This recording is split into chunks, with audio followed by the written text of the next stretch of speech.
আসসালামু আলাইকুম। নতুন কারিকুলামে পাশ ফেল নিয়ে আজকের ভিডিওতে বিস্তারিত আলোচনা করব।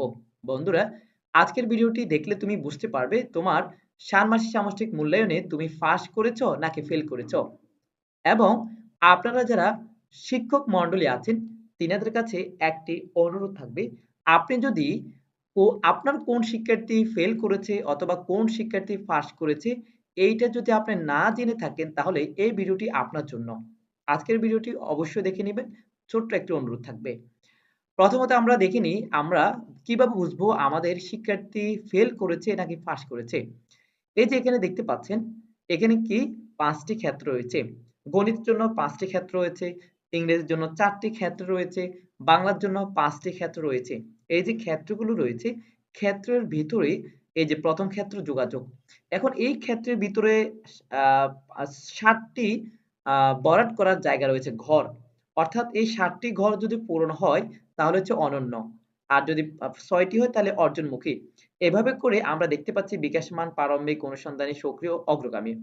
এখন আপনার শিক্ষার্থীকে আপনি যখন ইনপুট গুলো দিচ্ছেন, দেওয়ার পরে নৈপুণ্য অ্যাপসে পার্সেন্টেজ অনুযায়ী অর্থাৎ এই যে পার্সেন্টেজ 0%, 25%, 50, 100, -25, -50, -100 এই পার্সেন্টেজ অনুযায়ী নৈপুণ্য অ্যাপসে কি করবে? এই যে বরাট করে দিবে। খালি ঘরগুলো ভরাট করে দিবে। এখন কোন শিক্ষার্থী যদি এই যে প্রারম্ভিক মানে কি একটি ঘর যদি ভরাট থাকে, আবার বলছি একটি ঘর যদি ভরাট থাকে সেটা হচ্ছে প্রারম্ভিক, ২ টি ঘর ভরাট থাকলে সেটা হচ্ছে বিকাশমান। এখন ফেল কিভাবে বুঝবো? আমাদের এখানে যেমন বাংলা বিষয় ফেল করেছে নাকি পাস করেছে সেটা আমরা দেখে নিই। এই বাংলা বিষয়ে ৫ টি ক্ষেত্র আছে। এটা একটা ক্ষেত্র, এটা একটা ৫ টা এখানে রয়েছে আলাদা, আলাদা। এখন এই ১ম ক্ষেত্রে যদি সে ২ টা ঘর ভরাট করে, মানে তার জন্য ২ টা ঘর ভরাট থাকে তাহলে সে হচ্ছে বিকাশমান। আবার এখানেও ২ টা ঘর ভরাট হয়েছে তাহলে সে বিকাশমান। তাহলে ২ টি ক্ষেত্রে যদি সে বিকাশমান হয় আর অন্যগুলো যদি সে সবগুলো ভরাট হয়ে থাকে অর্থাৎ সে অনন্যও পেয়ে থাকে তারপরেও সে ফেল হবে। আবার সে যদি এই একটা গড় ভরাট থাকে অর্থাৎ প্রারম্ভিক, সে যদি প্রারম্ভিক পেয়ে থাকে তারপরেও সে ফেল হবে। অর্থাৎ আমরা ২ ভাবে বুঝতে পারি সে কিভাবে ফেল করেছে। যদি ২ টি ঘর ভরাট থাকে তাহলে আমরা বিকাশমান বুঝবো। এখানেও ২ টি ঘর ভরাট রয়েছে তাহলে বিকাশমান বুঝবো। তাহলে একটা ক্ষেত্র বিকাশমান, আরেকটা ক্ষেত্র বিকাশমান। ২ টি ক্ষেত্র যদি বিকাশমান পেয়ে থাকে তাহলে ওই ছাত্র ফেল। ওই বিষয়ে ওই ছাত্র ফেল। অথবা যদি সে এখানে সবগুলো ভরাট আছে, অনন্য পেয়েছে, এখানে অনন্য পেয়েছে, এখানে অনন্য, এখানে অনন্য। শুধু একটা ক্ষেত্রে সে প্রারম্ভিক পেয়েছে। এই যে অর্থাৎ একটা ক্ষেত্রে সে এই যে একটা ১ম ক্ষেত্রে সে এখানে কি একটা ঘর ভরাট হয়েছে অর্থাৎ সে প্রারম্ভিক পেয়েছে। এই যে এখানে প্রারম্ভিক পেয়েছে। তারপরেও সে ফেল হবে। তাহলে ফেল আমরা ২ ভাবে বুঝে নিব। একটা হচ্ছে যদি ২ টি ক্ষেত্রে যতগুলা বিষয়ের মধ্যে ক্ষেত্র থাকবে, সকল ক্ষেত্রের মধ্যে যদি ২ টি ক্ষেত্রে সে বিকাশমান পেয়ে থাকে তাহলে সে ফেল।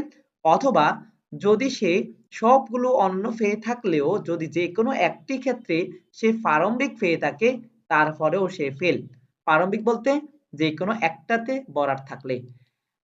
আর আরেকটা কথা হচ্ছে এই যে যেমন সে বাংলা বিষয় ফেল করছে, আবার ইংরেজি বিষয়েও সে ফেল করেছে। তাহলে সে কয়টি বিষয় ফেল করেছে? ২ টি বিষয় ফেল করেছে। যেমন আমাদের বিষয় মোট কয়টি? ১০ টি। বাংলা, ইংরেজি, গণিত, বিজ্ঞান, ডিজিটাল প্রযুক্তি, ইতিহাস, সামাজিক বিজ্ঞান, জীবন জীবিকা, ধর্মশিক্ষা, স্বাস্থ্য সুরক্ষা, শিল্প সংস্কৃতি। ১০ টি বিষয়ের মধ্যে সে যদি ২ টি বিষয় ফেল করে তাহলে সে অপর ক্লাসে মানে পরবর্তী ক্লাসে যেতে পারবে না। সে যদি ১০ টি বিষয়ের মধ্যে যেকোনো ২ টি বিষয় ফেল করে তাহলে সে পরবর্তী ক্লাসে যেতে পারবে না। আমি আবার বলছি এখানে ২ টি কথা রয়েছে। একটা হচ্ছে সে বিষয়ভিত্তিক ফেল। আরেকটা হচ্ছে সে ওই ক্লাসে ফেল। অর্থাৎ সে ষান্মাসিক এবং বাৎসরিক ২ টা পরীক্ষা দেওয়ার পরে মূল্যায়ন দেওয়ার পরে সে পরবর্তী ক্লাসে কি উঠতে পারবে নাকি পারবে না। যদি সে সর্বনিম্ন ২ টি বিষয়ে ফেল করে তাহলে সে ফেল। মানে পরবর্তী ক্লাসে যেতে পারবে না।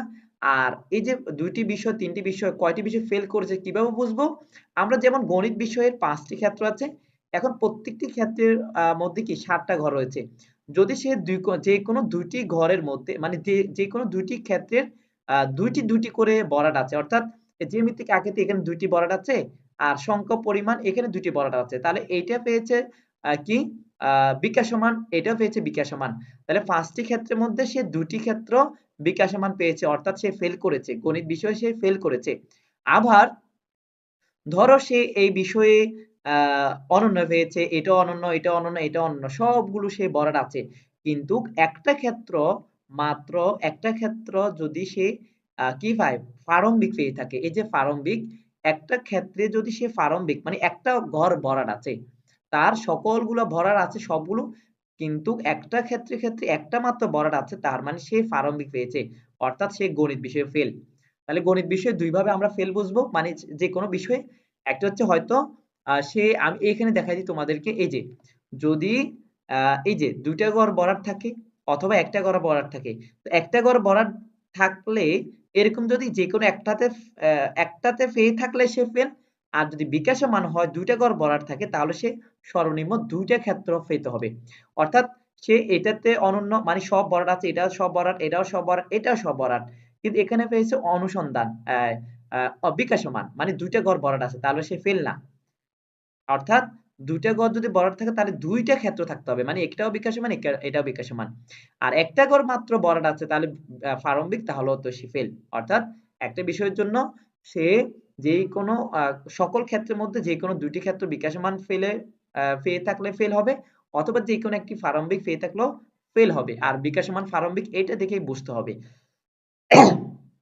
আর সর্বশেষ কথা হচ্ছে, সে এখন 10টি বিষয়ের মধ্যে কয়টি বিষয় ফেল করতেছে। সে 10টি বিষয়ের মধ্যে সে যদি যে কোনো 2টি বিষয় ফেল করে, তাহলে সে পরবর্তী ক্লাসে যেতে পারবে না। আশা করি বুঝতে পেরেছ বন্ধুরা। আর আপনারা যারা শিক্ষক মণ্ডলী আছেন তিনারা অবশ্যই এটা বুঝে নিয়েছেন। আর যদি না বুঝে থাকেন তাহলে আমাদেরকে কমেন্টে জানাবেন, আমরা আপনাদেরকে সাহায্য করার চেষ্টা করব। ভালো থাকবেন, সুস্থ থাকবেন, ধন্যবাদ, আল্লাহ হাফেজ।